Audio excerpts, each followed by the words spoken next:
ज़ाहिर है पहले नज़र आया इमरान खान साहब की तरफ से, चाहे गंडापुर साहब को चीफ मिनिस्टर खैबर पख्तूनख्वा बनाना हो या फिर अचकज़ई साहब का नाम सदारत के लिए देना हो, सदारत के उम्मीदवार के तौर पर, वो भी उस वक्त जब उन्होंने एक सख्त तकरीर की और खोसा साहब ने आके बताया, लतीफ़ खोसा साहब ने, कि उस तकरीर से पहले उन्हें बता दिया गया था कि वो सदारत के उम्मीदवार होंगे। मगर फिर एक सख्त एलामिया आता है और इमरान खान कह रहे हैं कि हम फ़ौज के ख़िलाफ़ नहीं हैं। क्या कहीं ना कहीं मामलात चल भी रहे हैं, कुछ बैकडोर चल रहा है या कुछ हो नहीं रहा है और मामलात ख़राबी की तरफ ही जा रहे हैं? देखिए, मुझे नहीं लग रहा कि उनके कोई मामला चल रहे हैं और इसलिए वो बाज़ औक़ात कन्फ्यूजिंग सिग्नल देते हैं और उसकी एक वजह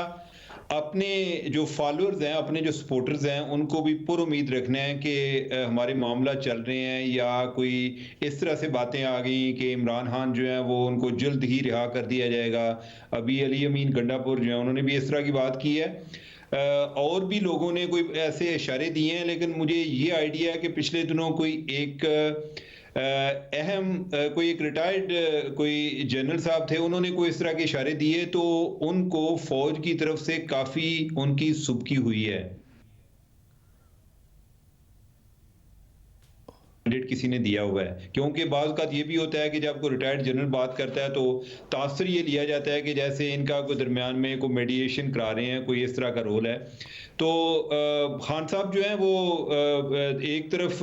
एक कदम पीछे हटते हैं और दो कदम वो आगे भी बढ़ा रहे हैं और ओवरऑल एक बड़ी एक कंफ्यूज किस्म की पॉलिसी है उनकी, कि जिसमें अब ये देखें कि जिस तरह उन्होंने 9 मई की भी बात की है। अब खान साहब पहले खुद ये बात कर चुके हैं कि 9 मई को जो मेरे साथ हुआ है या जो मेरी जो गिरफ्तारी हुई थी, तो मेरे फॉलोअर वो इस तरह ना करते तो क्या करते, या रेंजर्स जिन्होंने गिरफ्तार किया था उनका ताल्लुक फौज से नहीं था। अब जो है वो कहते हैं जी कि उनको उन लोगों को उनकी निशानदेही कीजिए कि कौन लोग हैं, ऐसे जैसे इनका कोई बिल्कुल ताल्लुक नहीं है। तो ये एक कन्फ्यूजन क्रिएट करते हैं और ताकि जो असल चीज़ है या एक फैसला करने का इख्तियार है वो उनके अपने पास ही रहे और उनके लोग जो हैं वो मायूस भी ना हों, उनको ये लगे जी कि खान साहब आ जाए, कल आए। मेरे लिए सरप्राइज होगा कि कोई ऐसा कोई बड़ा उनका कोई राब्ते वाली कोई बात चल रही है। एज ऑफ टू डेट कोई ऐसी है नहीं, और ना ही जो मौजूदा क़यादत है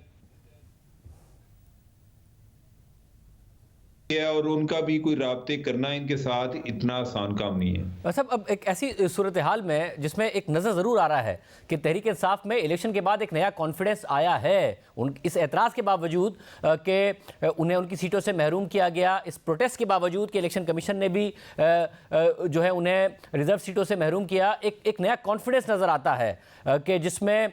वो कहीं ना कहीं 2 कदम आगे जाने को भी तैयार हैं। उनकी तकारीर से भी ये बात नज़र आती है। पहले ज़ाहिर है वो कहते थे हमसे कोई भी बात करे, हमारे से बात करने को तैयार हैं। अब वो फिर वो बात शुरू हो गई है कि नहीं जी ये तो चोर हैं, इनसे हम बात नहीं करेंगे। तो आपको लग रहा है कि जो नया कॉन्फिडेंस है, जो बहरहाल इलेक्शन के बाद उन्हें वोटों की सूरत में नज़र आया है, वो कमज़ोरी दूसरी तरफ लेकर आएगा? माजी में हमने देखा ज़रूर है कि जो इलेक्शन होते हैं उसके अलावा जो पब्लिक प्रेशर होता है वो दूसरी तरफ कमज़ोरी लेकर आता है।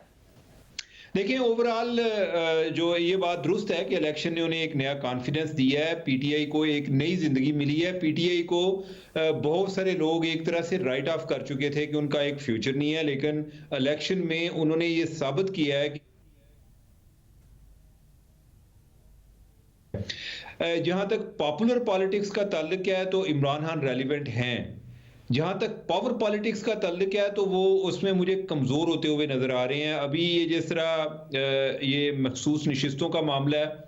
मुझे नहीं लगता कि इनकी फेवर में ये फैसला आएगा। बेशक शावर हाई कोर्ट से होता हुआ आगे सुप्रीम कोर्ट में जाएगा, तो कौन सा जवाब फराहम किया जाएगा कि जिसके तहत इन्हें सीटें मिलेंगी, ये वक्त तय करेगा। लेकिन नज़र ऐसे आ रहा है कि जैसे अब जो सदारत की कुर्सी है वो उसमें जरदारी साहब फायज हो जाएंगे, बाकी जो अहम ओहदे हैं उधर भी या नून लीग होगी या पीपल्स पार्टी वाले होंगे। तो या वो जो करने की कोशिश करेंगे वो एजिटेशन की पॉलिटिक्स है। लेकिन जिस अंदाज में पहले वो कर पा रहे थे 9 में से पहले, क्या अभी उनको वो चांस दिए जाएंगे, ये मुझे नजर नहीं आता। लिहाजा इनका इलेक्शन जो है ना प्रोटेस्ट बड़ा कंट्रोल प्रोटेस्ट होगा। इसी तरह जो कॉन्फिडेंस की आप बात कर रहे हैं, अगर ये कॉन्फिडेंस बहुत ज़्यादा होता और उन्हें किसी की ज़रूरत ना होती तो इमरान खान साहब के जो आपने पहले अभी कोई चलाए हैं जो बता रहे थे कि जिसमें वो कह रहे थे जी कि हमारा जो है यानी कि मैं कोर कमांडर के एलामिये से इत्तफाक करता हूं, तो इनको इत्तफाक करने की भी ज़रूरत नहीं थी। इनको तो किसी के साथ मुज़ाकरात की ज़रूरत ही नहीं है और वो उनको ये वजाहतें देने की भी ज़रूरत नहीं है कि वो फ़ौज के खिलाफ हैं या हक में हैं। इसका मतलब है कि कॉन्फिडेंस के साथ साथ उन्हें इस चीज़ का अंदाज़ा है कि स्ट्रक्चरली वो उनको अपने आप को इम्प्रूव करने के लिए एस्टेब्लिशमेंट के साथ उनके मामलात होना ज़रूरी हैं। इवन अपना एक भरपूर अंदाज में प्रोटेस्ट करने के लिए भी उन्हें एस्टेब्लिशमेंट के साथ अपने मामलात ठीक होना ज़रूरी हैं। तो लिहाजा वो एक कैरेट एंड स्टिक वाली पॉलिसी इख्तियार कर रहे हैं कि जिसमें ज़रा प्रेशर भी बिल्ड करते हैं और साथ वो एक मिनट समाजत या एक कोई एक होप का साइन भी देते हैं कि मैं आपके साथ चलने को तैयार हूं, मैं आपके साथ मुज़ाकरात करने को तैयार हूं।